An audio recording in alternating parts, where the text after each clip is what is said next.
Herkese salam değerli Kripto Kaspiyan kanalının izleyicileri. Bugünləri kanalımızın növbəti videosunu çəkəcəyik. Dostlar, bugünkü mövzumuz kriptoda istifadə olunan terminlərdən biri trend xətləri haqqında olacaq. Trend xətləri nədir, necə təyin olunur, nələrə diqqət etməliyik? O haqqda danışacağıq dostlar. İlk öncə bildiyiniz kimi bütün traderlərin demək olar ki istifadə etdiyi TradingView platformasına daxil oluruq. Trendi təyin etmək istədiyimiz coin'i seçirik. Mən Bitcoin üzərində göstərəcəm. BTC buradan seçilidir. Zaman qrafikim yuxarıda günlük qeyd olunub. Ekranı böyüdürəm ki, daha aydın görə bilək qrafiki. Dostlar, ilk öncə başlayaq. Trend nədir? Dostlar, mən sizə Lord ilə baş salacağam daha yaxşı başa düşməyiniz üçün. Belə deyək, trend iki cür olur. Bir, düşüş trendi. Bir də var qalxış trendi. Bəzi traderlər, yəni ki, kriptovalyutada işlem açan investorlar var ki, sadəcə trend xətlərinə baxaraq həmin kriptonu ala və yaxud sata bilərlər. Bunu necə təyin edirlər? Baxın, TradingView-da sol küncdə bura daxil edirik. Trend çizgisi deyə bir yazı var. Bunu klaviaturadan qısa yoldan alt düymənizi və həmçinin T düyməsini birlikdə sıxaraq da ekrana gətirə bilərsiniz. Əgər onu istəmirsinizsə, buradan sol küncə klik edərək trend çizgisinə klik edirik. Birinci, mən sizə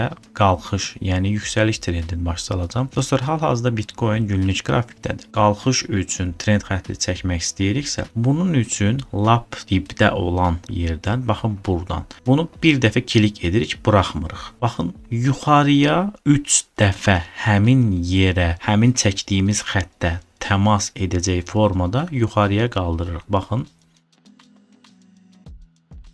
burada mouse'un sol düyməsini bir dəfə də klik edirik və dayanır. Bu yüksəliş trendidir. Yəni kriptovalyutanın yuxarı gedəcəyi haqqında bizə məlumat verir. Biz bunu necə təyin etdik? Digər videomuzda baxa bilərsiniz dostlar. Dəstək və dirənç nədir? O haqqda danışmışam. Sağ küncdə bir yerlərə qoyacağam. Oradan girib izləyə bilərsiniz. Məntiq demək olar ki, eynidir. Əgər bizim çəkdiyimiz xəttə, baxın, yuxarıya yüksəliş üçün çəkmişik bunu. Qrafik 3 dəfə təmas edibsə, 3 dəfə təmas edibsə 1, 2 və 3. Hətta 4-cüdən qırılıb. 3 dəfə təmas edibsə, demək biz bunu trend xətti kimi qəbul edə bilərik. Və bir şeyi də nəzərinizə çatdırım ki, dostlar, hər zaman dilimi üçün, baxın yuxarıda zaman dilimi qeyd olunub. 5 dəqiqəlik, 3 dəqiqəlik, 15 dəqiqəlik, 1 saat, 2 saatlıq, 4 saatlıq günlük qrafikdir. Hər zaman üçün trend xəttləri fərqli-fərqli yerlərdə olur. Baxın, bu bizim günlükdə olan trend xəttimizdir. Düzdür, Bitcoin üzərində çəkdik. İndi mən yuxarıdan qrafiki 4 saatlığı keçirdik isə bizim bu trend xəttimiz buradan itəcək. Niyə? Çünki hər zaman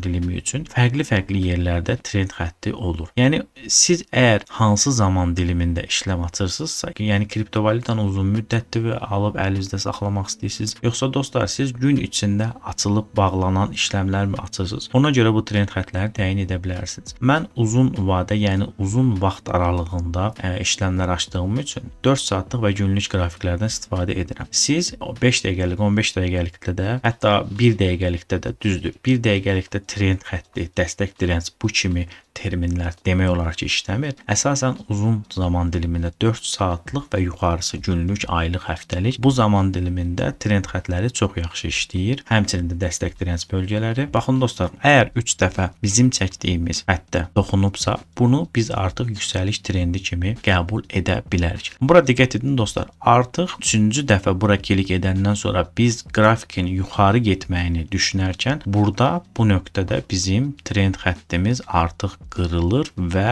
biz buradan düşüş trendinə girmiş oluruq. Bizim strategiyamıza belə deyək də, yəni bir növ tam oturmur qrafik. Çünki bizdə bura 3 dəfə klik etməliydi. Amma bizdə burada əgər buradan aşağı çəksək, bura klik edib buranı qırıb yuxarı getməyi daha da planlaşdırılmış. Yəni bizdə bura klik edib buranı qırıb və kriptovalyuta yuxarı getməyi hədəfləyirmiş. Yəni bizdə bu düşüş trendi buradan, yəni bu çəkdiyim xətt düşüş trendi sayılmır. Düşüş trendini dostlar mən sizə digər qrafiklərdə başa salacağam. Bu bizim yüksəliş trendimiz idi. Xəttimizi çəkdik. Əgər burada qrafik 3 dəfə toxunaraq yuxarı gedirsə və bu xəttin altına düşmürsə, deməli kriptovalyuta daha da yuxarı gedəcək deməkdir. Dostlar, burada sual verə bilərsiniz ki, bəs bu trend xəttinə baxaraq biz bu kriptovalyutanı necə ala bilərik? Baxın dostlar, nümunə verim sizə dostlar. Bir dəfə bura klik elədi, ikinci dəfə bura klik elədi, artıq üçüncü dəfə bura klik edəndən sonra siz bura klik edib yuxarı qalxan 1, 2, 3-cü şamda alım edə bilərsiniz. Hətta buradan alsaydınız belə, buradan bura,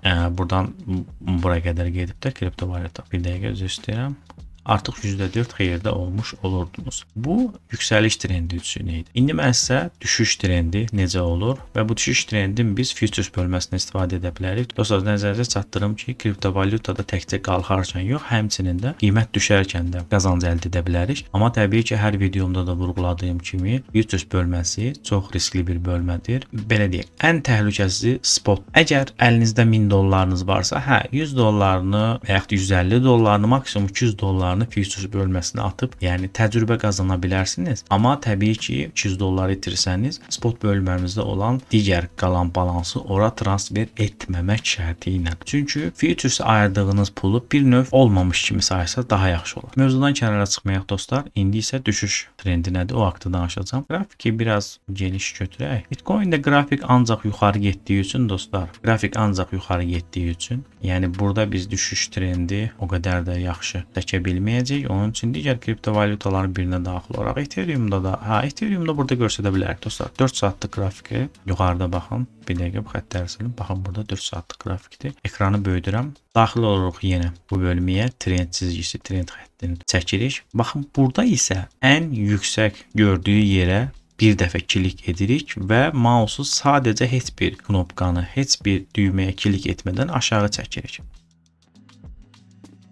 Və bu nöqtədə də mausun sol düyməsini bir dəfə də klik edib buraxırıq. Burada dostlar düşüş trendini görürəm mən. Sual verə bilərsiniz ki, axı burada qrafik tam bu xəttə dəyərək qayıtmayıb. Bu bölməni keçib. Baxın burada. Dostlar, mən sizə bunun açıqlamasını belə verim. Ümumiyyətlə qrafikdə həm dəstək direnç bölməsi olsun, həm dəstək direnç səviyyələri olsun, həm trend xəttləri olsun, həm formasyonlar olsun, fərqi yoxdur. Yəni birə-bir burada, yəni bu xəttə dəyib də sırf qayıdacaq deyə bir şey yoxdur yəni. Burada 1-2 şam, yəni keçsə, qayıtsa da bu xətti biz trend xətti kimi qəbul edə bilərik. Yəni burada 1-2 və yaxud 3-4 şam da keçsə, yenə də qayıtsa, düşüş davam etsə, biz bunda yenə də trend xətti çəkə bilərik. Yəni bu incəliklərə də çox diqqət etməyin. Yəni burada 3-4 şam keçibsə, bizim bu trend xəttimiz pozulub. Yox. Baxın, geniş formadan, yəni belə deyək, geniş pəncərədən baxsaq, görürük ki, 3-4 şam keçib, amma düşüş burada hələ də davam edir. Burada da tərsinə necə işləmə girə bilərik? Buradan xəttimizi çəkdik. Tutalım, bu bölmə yoxdur da belə deyək. Bu bölməyə kimidir. O tərəfi yoxdur. Yəni o qrafik hələ gəlməyib. Burada baxın, bura çəkdik. 3 dənə təmas olub. Gözləyirik 4-cü təmasımız. 4-cü təmasımız gəlir burada. 4-cü təmasımız burada oldu, düzdürmü? Bir dənə 2 şam düşüş verdi. Yenə qalxdı, düşdü. Artıq buradan siz girə bilərsiniz. Buranı yadınızda saxlayın.